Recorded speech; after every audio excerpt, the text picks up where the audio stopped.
Hello, this is Cory Stillman for Awards Radar. I'm here today with Paul W. Downs of Hacks. How are you, Paul? Great, how are you? I'm good. Yeah, I'm excited to talk about pretty much this entire season of Hacks. It's been a lot of fun checking it all out. And I want to start with kind of a high level question about this season. So, I live here in LA, and so I got to say, like, it was just very fun to watch this show transition to this LA setting, and really highlight a lot of specific locations. I literally had walked home from the Americana. I live here in Glendale.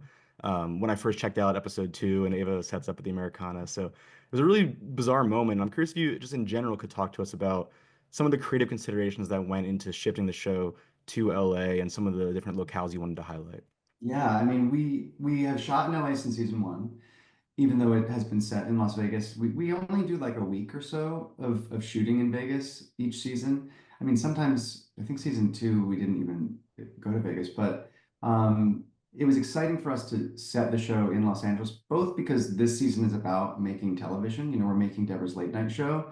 So what was always a show about people on the fringe, people who were sort of outcast from the industry, this season we got to be very much in Los Angeles and in television, literally in Television City and on the Universal lot.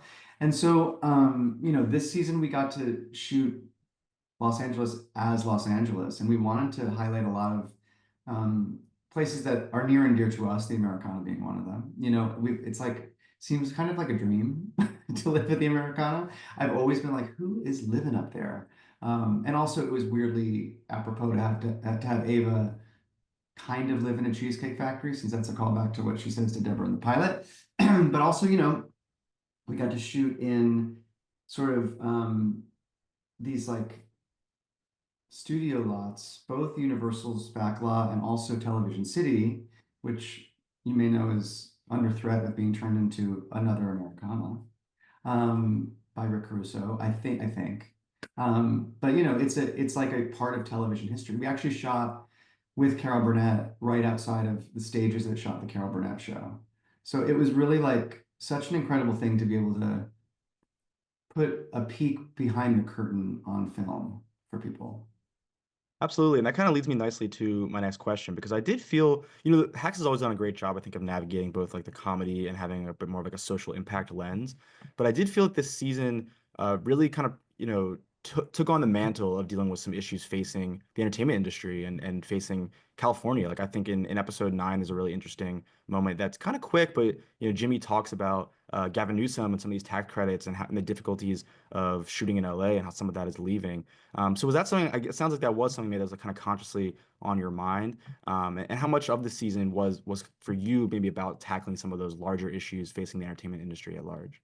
Yeah, I mean, the season was a meditation on what not only it means to make television, to make a late night comedy show, but also it was we were thinking a lot about the ways in which the industry has been changing. And in episode nine, in a slippery slope, it's literally about the slippery slope of what's happened to the entertainment industry with the disruptions from big tech and also what it means now to make television where it's not enough to just have a successful show. It's not enough just to make a profit. You have to grow profit.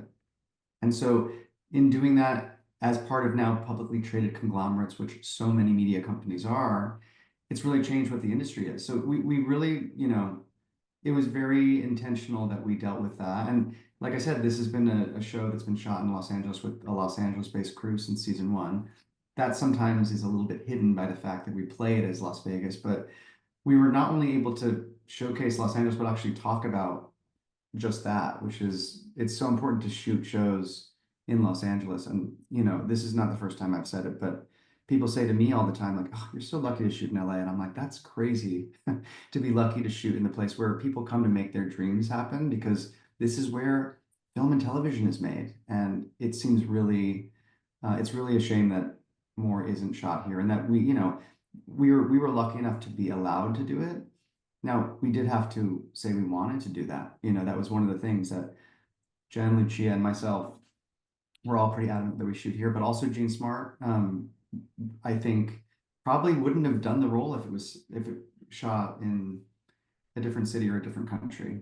She's got a teenage son, and so it was important to her too. So it's important to people on both sides that we advocate for making things in Los Angeles or shooting, especially um, whatever the project is in the city that it's set. That's something that is also important. But Los Angeles does definitely need more production. It's pretty tragic that there isn't more.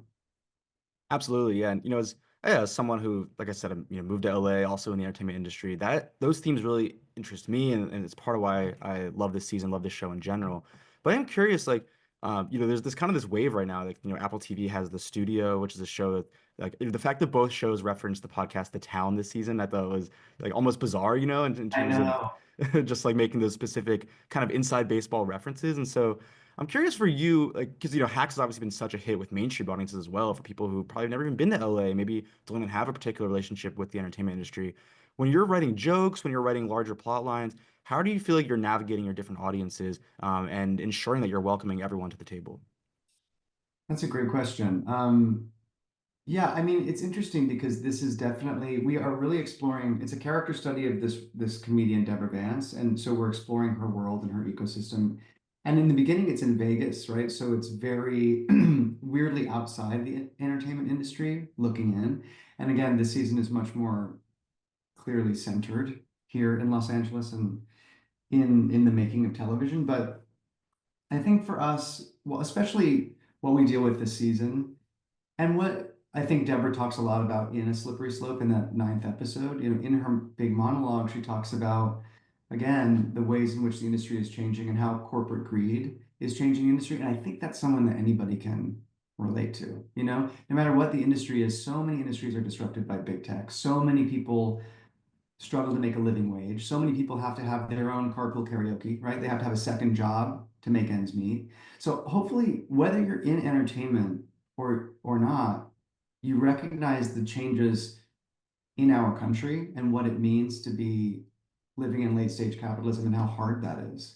I think people can relate to it, and I think that's always been the thing. People, have connected with the show, which is so great. And I think it's because everybody knows what it's like to fight for dignity like this character's doing. They might not all want their residency back in Las Vegas or to get a special sold about, for their 1 hour, but I think everybody knows what it's like to feel like an underdog who has gotten knocked down 1,000 times and had to get up 1,001. And so I think that the meditation we have this year on the entertainment industry and on television, everybody can relate to. And everyone can relate to television because people want stories.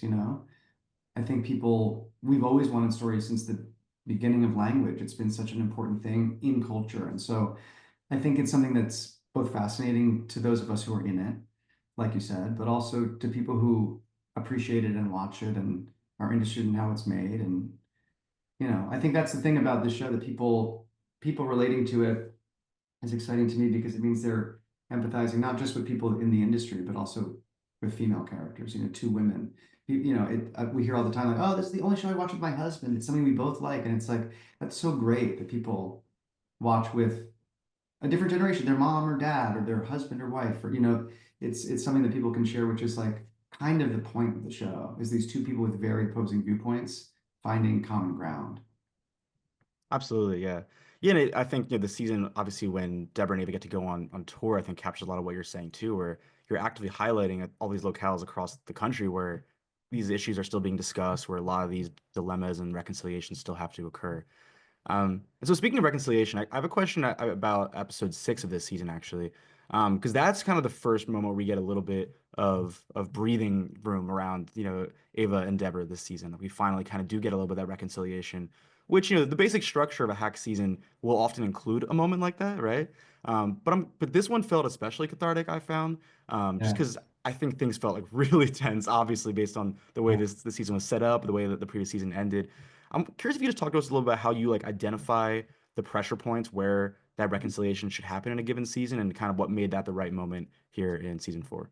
It's a great question. We think about that a lot because while we want to, I think, deliver on what people have come to love about the show, we also never want to repeat ourselves. And I think for us, the biggest fear is people saying, I've seen this, like, oh, they had a big fight and then episode 2 they made up. Like for it to feel formulaic would be, I think, the worst thing because we want the show to evolve like the characters evolve. So in this season, because it's a grounded comedy, we really wanted to play it realistically. And if Deborah had offered Ava the head writer job and then lied and taken it away, and then Ava had blackmailed her to take the job back, these characters would have, I think, the friction that they have in the beginning of the season. And we also were really conscientious about giving life rafts throughout the season, whether that be, the moment of them deciding to have a truce and Deborah hiring the writers that Ava had selected, or the moment when they do ultimately watch the first episode together in the hospital. We always wanted to have these life rafts of connection because the truth is that it's a love story and these two women really care about each other. But again, we didn't want to just make it feel like it was a misdirect or that we weren't honoring what we set up in season three. You can't do the turn we did at the end of season three and then have it go away. You can't really brush it under the rug. You have to tease it out. And also, I think the reason that episode six, I'm glad you felt like it was particularly cathartic. We wanted it to feel like a bigger reconciliation than we had had before. And by stretching the rubber band and making it as tense as possible, what doesn't kill you makes you stronger. It makes it feel all that much better. And in this one, we were particularly concerned with making it feel earned in a way that wasn't just them having a dialogue about what they'd gone through or just an apology.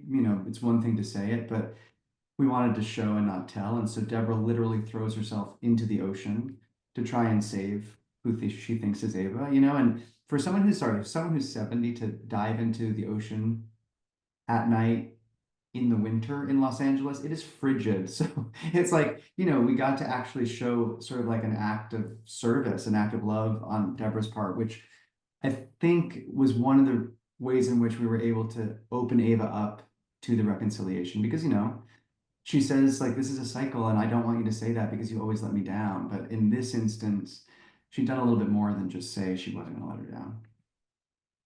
Absolutely, yeah. I mean, obviously, those emotional beats are and what keeps us coming back to Hacks. But what I will say about this season, and this is the show has been hilarious, across its four seasons. But I did feel that this fourth season almost embraced like a more explicit comedic voice. I don't know if that's fair to say on your end as well, but um, there were just some more, I think, some more heightened characters. Julianne Nicholson as the dance mom feels like maybe like a level of like ridiculousness the show hadn't it necessarily tapped into prior. So I'm curious with like how you thought about the comedic voice of this fourth season and how you felt it was evolving compared to the previous three. I think the one way in which it felt like we were a little bit more direct in terms of the comedic voice is just, we were writing bits for late night, and we were writing monologue jokes for late night. But it's interesting. I didn't think about it as any different than other seasons because we have, Laurie Metcalf playing Weed, who's like a very hard comedy character. Obviously, Jimmy and Kayla are a very comedic duo in the show. And then Dance Mom was, you're right, very um very like pants down hard comedy character. But that was one of the reasons why we thought someone like Julianne Nicholson, who's such an amazing dramatic actress, would bring a level of like groundedness and realism to the role that if you do what is scripted and the dialogue that's scripted in a way that feels very true to life, we felt like it would be even funnier. Like that's one of the things that I think it's been such a cheat code and also so fun about the show is that we're making a show about comedians. So we can make a very grounded real life show, but they can tell jokes, they can speak in dialogue that is joke format. We can do hard comedy jokes without it feeling written, because it is like about comedians. And so, we really like having people like Laurie Metcalf, like Julianne Nicholson, who are such good actors that they bring a level of groundedness and realism to it that it gives you the liberty to really push the comedy and make it big. Absolutely, yeah. Absolutely love Julie Nicholson in this season and all the comedy. There's a joke that about Sally Field in episode 9 that was one of the hardest laughs I've had Oh, watching this show. wow. It Great. was such a great line that Jimmy delivers there. I Thank you. so I have one last quick question. So this is kind of about episode 9 in particular. One thing that occurred to me watching it was the score actually. Like the score in that episode really kicks in and I think becomes something a little bit more expressive maybe than I had picked up on previously watching the show. It occurred to me again watching that a lot of Hacks is uses needle drops and like a little bit of score, of course. But that episode 9 really felt like it was embracing these like larger kind of sweeping orchestral moments in a way that felt to me at least like a little novel for the show. I'm curious if you could talk about some of the creative considerations that went into the music as it relates to the emotional beats of that final episode.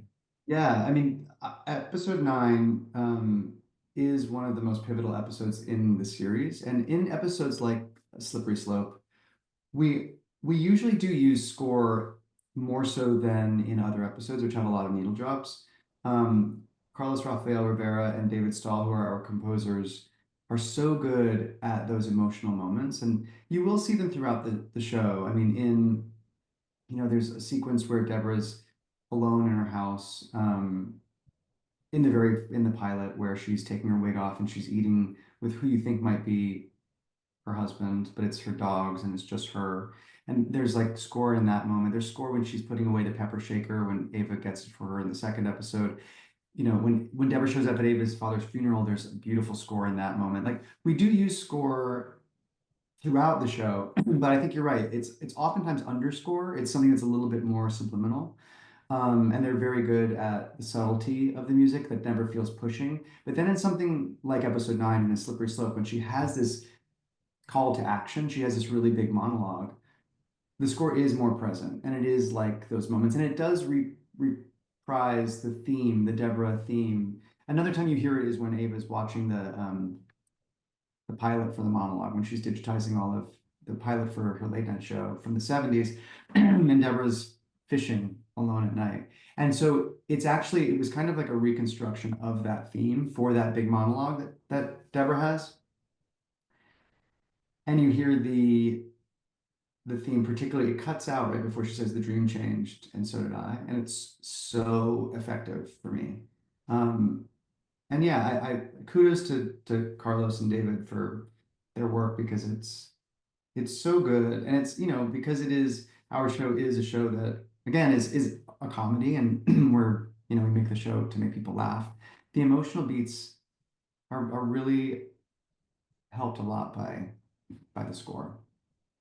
Absolutely, absolutely. Yeah, well, huge fan of the show, huge fan of all the moving parts. Every aspect of Hacks really is such a treat, especially again as a fan of the industry at large and everything the show has to say about it. So yeah, Paul, thanks so much for joining us at Awards Radar, and we'll talk to everybody soon.